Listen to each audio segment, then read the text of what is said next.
The Red Wedding is a timeless scene written by George R.R. Martin. Of course, the reason why it is timeless is because of how it is written. But how was it written in a way that garners so much attention and praise?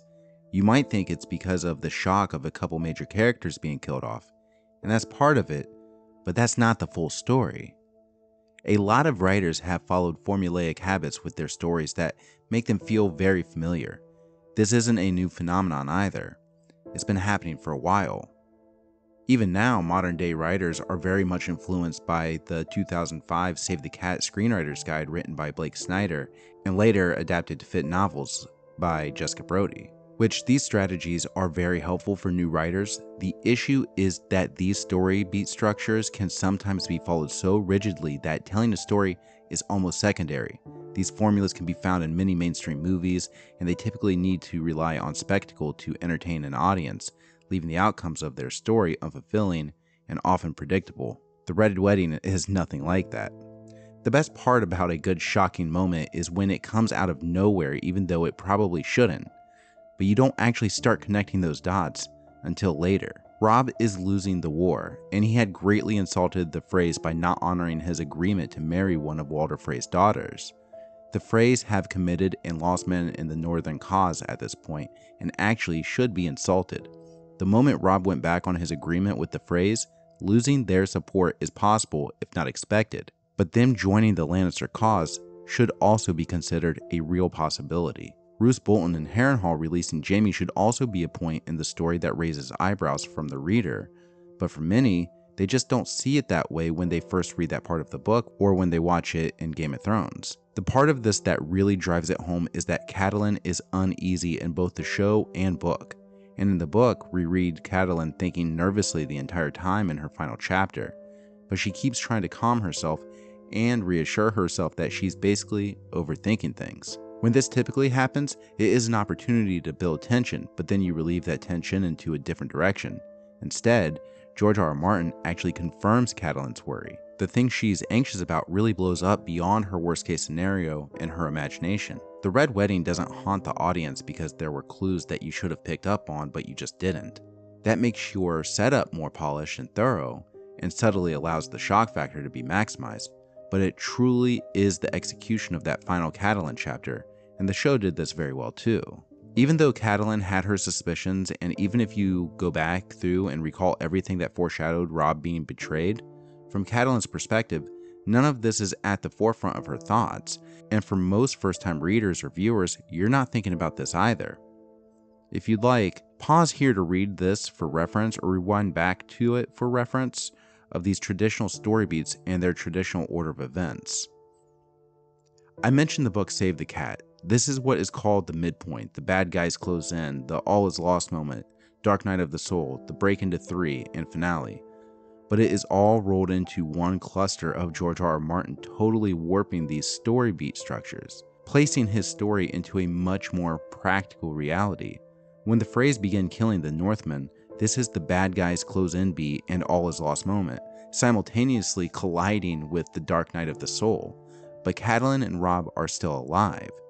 That's kind of where our minds are trained to believe that something unexpected or heroic will happen to save the characters the audience cares about, kind of like the story beat of Break into 3. Here's the best part. George R.R. Martin has already demonstrated to us in the first book that when that moment comes to save the character we love and cherish, well, sometimes things don't have a happy ending. And for a fiction writer in the fantasy genre, keeping your story grounded and more realistic is super refreshing. And while killing Ned in the first book was certainly shocking, it wasn't unrealistic for Joffrey to be cruel and unpredictable. We saw this from Joffrey before. The thing is with the Red Wedding, when the attack breaks out and all these Northmen are dying and Rob has been injured, the audience isn't thinking about Ned Stark's demise. We're trying to process everything that has happened. Leading up to the attack, Catelyn is so weary, and the fact that she keeps noting the loud drumming and how the musicians are not especially talented, and we later find out that that is because the musicians are actually just archers. When the Rains of Castamere begins playing, it's almost an oh my god moment. You can see why Walder Frey could easily not want to accept Robb's apology, and you can even see why he would have his house become loyal to the Lannisters. And in many stories, something like that is so obvious that the audience actually predicts that this obvious outcome would be subverted. In this situation, for the obvious thing to actually occur, the obvious outcome then becomes shocking, subverting our expectations in a practical and organic way. Because this is probably what would be best for the Freys and for the Boltons, who never have truly been great supporters of the Starks, at least historically, it makes perfect sense for Roose Bolton to betray Robb Stark. The Red Wedding was obviously foreshadowed, but because it seemed likely, and because fans are sophisticated enough now, we expect the last-ditch heroic event to save the day, and when that didn't happen, we were shocked. When Catelyn begins to plead with Walder Frey, the subverted expectations show up again. Because fans aren't thinking about how this is the same author who killed Ned, we're not thinking about how impractical it would be for Walder Frey to let Robb go free, we're not thinking about how Roose Bolton was not mentioned by Catelyn as she describes the Freys killing all the Northern Lords. We're not thinking about how the doors are shut and the music was playing the Rains of Castamere. We're not thinking about how this was all plotted out and has been conspired in advance. We're not thinking about how Catelyn and Robb have no way out of this. We've been trained by other stories to try and guess how they'll get out of it, not if.